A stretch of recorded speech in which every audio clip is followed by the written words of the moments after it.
All right, I hope you have your lecture notes with you and that you have your pencil ready. So we're going to go through the Middle Kingdom and the Old Kingdom in this lecture, starting with the focus questions. How did the construction of pyramids differ between the Old Kingdom and the Middle Kingdom? So we've already talked about pyramids in the Old Kingdom alone, but now we're transitioning to the Middle Kingdom. So the Middle Kingdom, the construction of the pyramids was much smaller. They were less grand than those in the Old Kingdom, and less care was used in their construction. Instead of using stone, the builders went back to using mud bricks, which was less durable. And not many of the Middle Kingdom pyramids have survived because they were made out of mud as opposed to the stone that we saw towards the end of the Old Kingdom. This is our second focus question, who was the first female ruler in Egypt? This is a name that you're going to want to make sure you remember. Queen Hatshepsut was the first female ruler in Egypt. So now we're moving on to the Middle Kingdom. Let's talk about the dates of the Middle Kingdom. The Middle Kingdom ranged from 2040 BC to 1783 BC. The Old Kingdom, going back to the Old Kingdom fell because there were a lot of weak rulers and pharaohs. But then we transitioned to the Middle Kingdom, and this was a period of peace and stability. Larger canals were built, and then they also built ponds.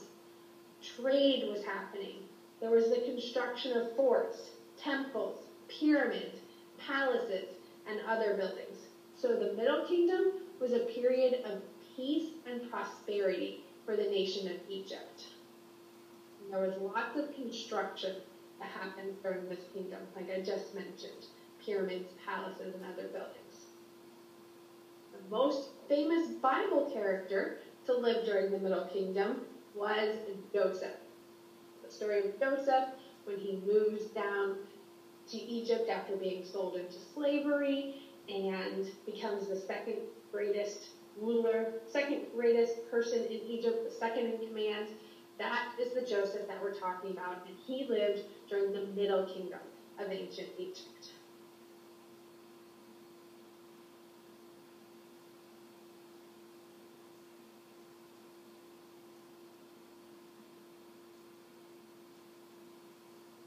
So now we're going to move on to the New Kingdom.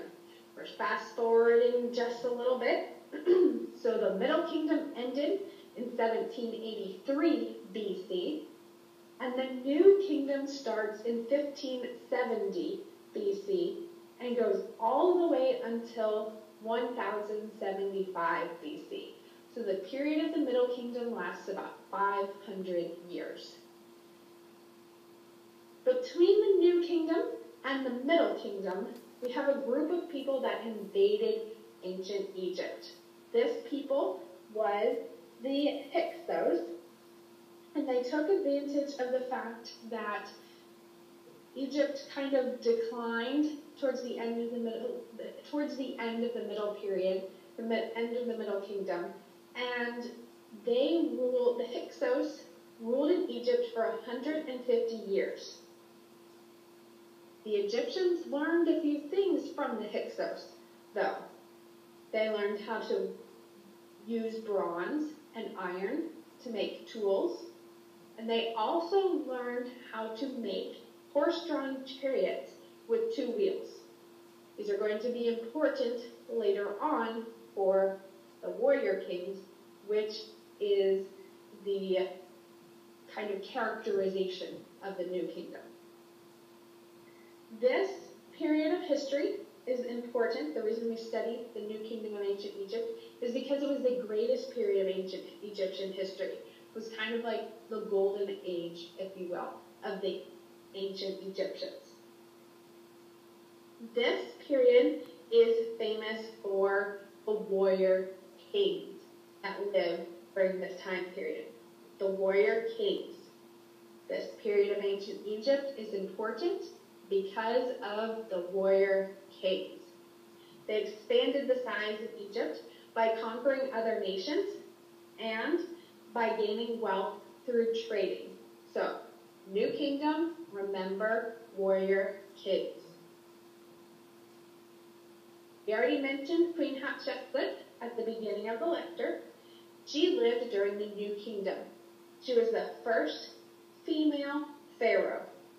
She first ruled with her husband and then with her nephew, and then later on decided, you know what?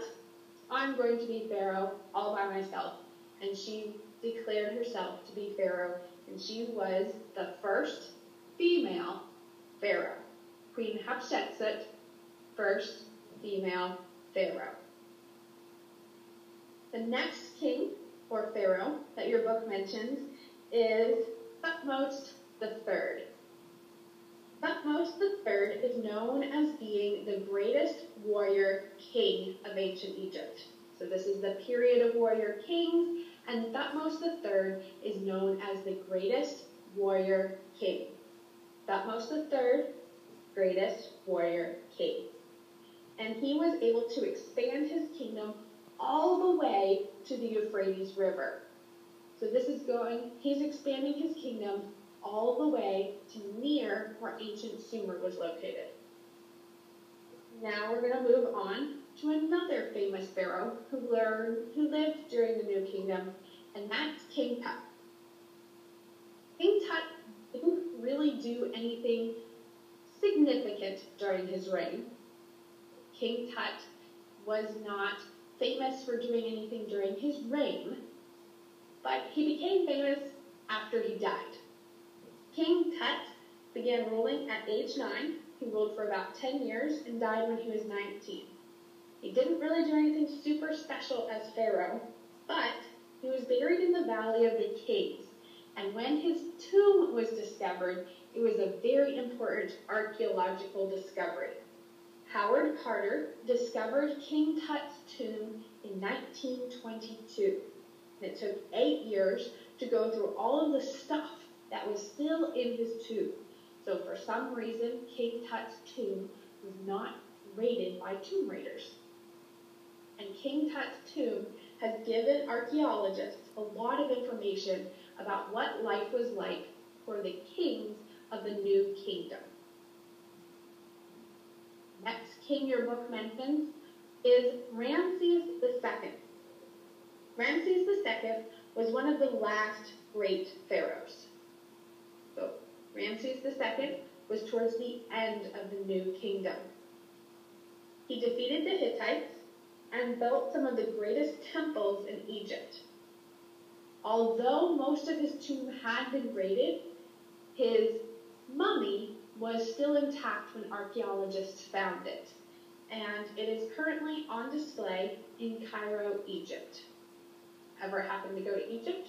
Go have a look at Ramses II's mummy. The last important thing that you need to know about the New Kingdom is that Moses lived during this kingdom. So, early in Moses' life, the Pharaoh wanted to kill all of the baby boys because the Pharaoh was concerned that the Hebrews, or the Israelites, would join with any of the invading nations and kind of gang up with those countries on ancient Egypt. So that's why the Pharaoh, who was alive during Moses' time, wanted to kill all of the baby boys. Think back to the very beginning of the New Kingdom. We have the Hyksos, which invaded and ruled in Egypt for 150 years. Kind of makes sense that the Egyptians would have been afraid of other countries invading them, since at the beginning of this period, the New Kingdom, there was an invasion. We're going to move on to the dig and drill questions, and then we'll be done with this lecture.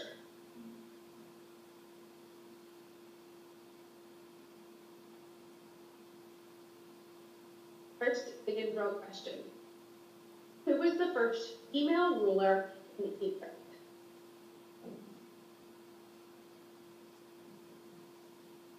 I hope you remembered this one. It's Queen Hatshepsut. Our next question. What did the Hyksos introduce to the Egyptians?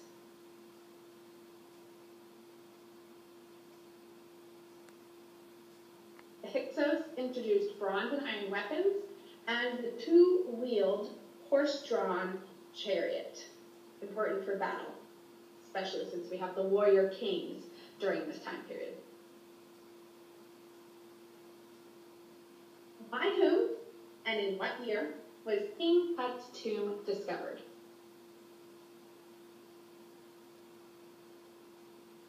Howard Carter, a British archaeologist, discovered King Tut's tomb in 1922. That's all we have. Make sure you review your notes and get ready for your quiz, which will be next.